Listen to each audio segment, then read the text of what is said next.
Good day mga gaw. Ito naman po ay i-unboxing ko.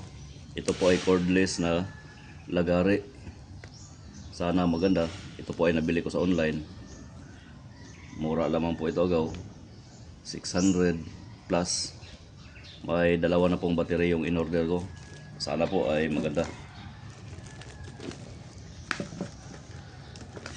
Gamit na gamit ko po ito mga gaw. At ito po ay household use lamang. Dahil hindi naman po ako tunay na karpintero. Ayan.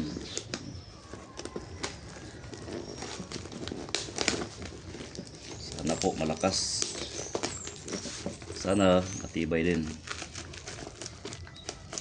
Para maging long lasting yung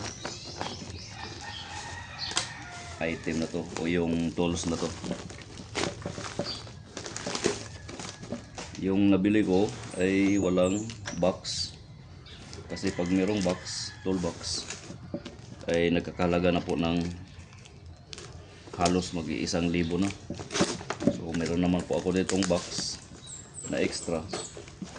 Yun na lamang po yung paglalagyan ko nito. Ayan. So yun, dalawang battery. Lithium ion, steel yung brand.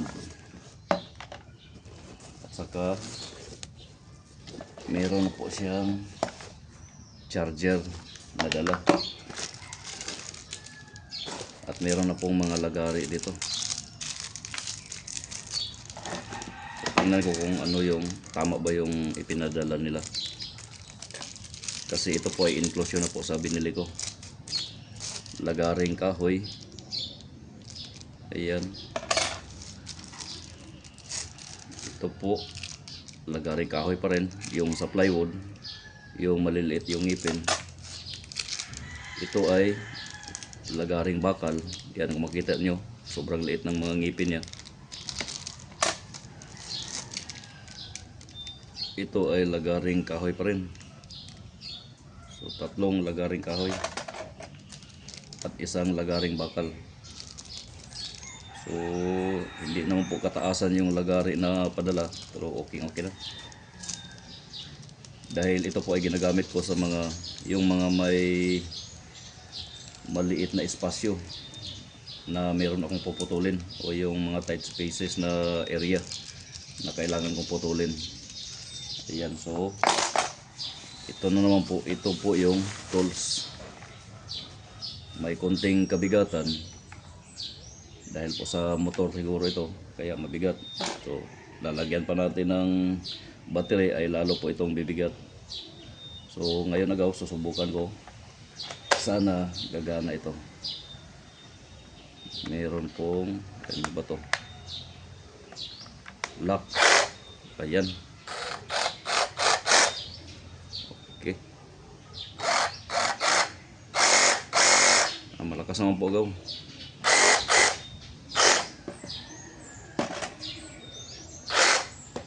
Bakit tabingi? So, kung ilalagay ko ito, ayan, tabingi po mga gaw. Paano kaya ito ilalagay?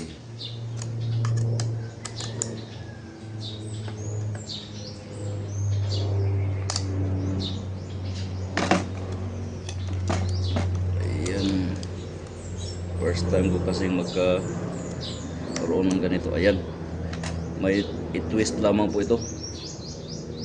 So hindi na po yan matatanggal kasi may butas dito. Dito po naglalak yung lock niya sa ilalim.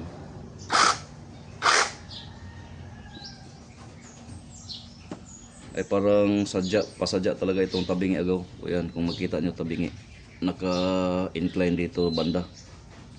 So siguro sinadya ito para magiging guide dito at hindi po mabali. Ayan, ngayon agaw ay susubukan natin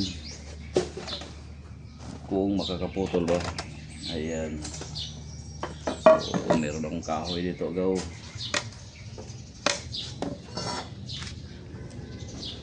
Lagaring bakal.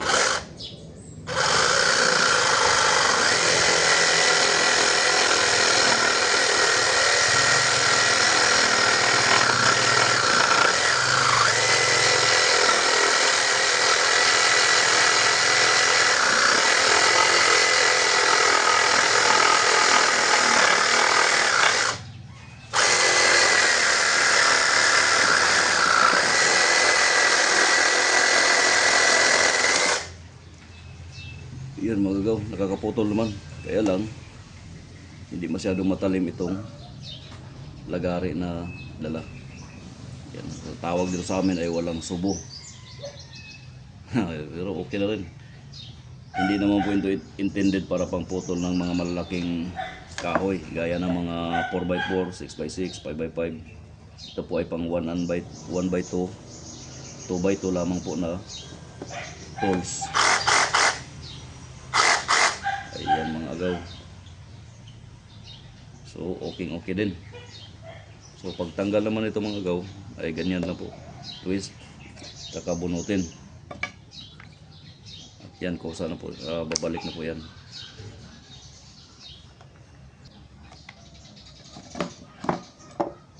Thank you for watching.